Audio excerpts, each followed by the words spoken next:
Okay, guys, yesterday we were buying BTC USD, guys, and we hit our targets. So that's very easy. So what is going to happen today, guys? We are currently at a resistance area.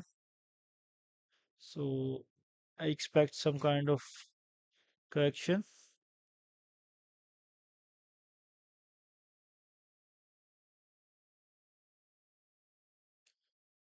And my first target would be 112,385.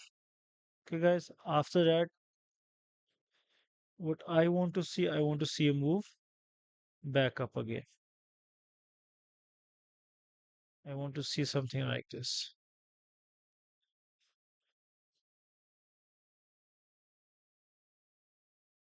Okay, I expect a minimal correction, and after that, we go up again from 112,385.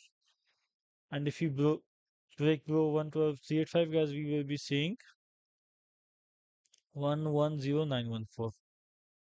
So, wishing you guys the best of luck. Hope you guys make money buying this and selling and buying this. Take care, guys, and see you tomorrow.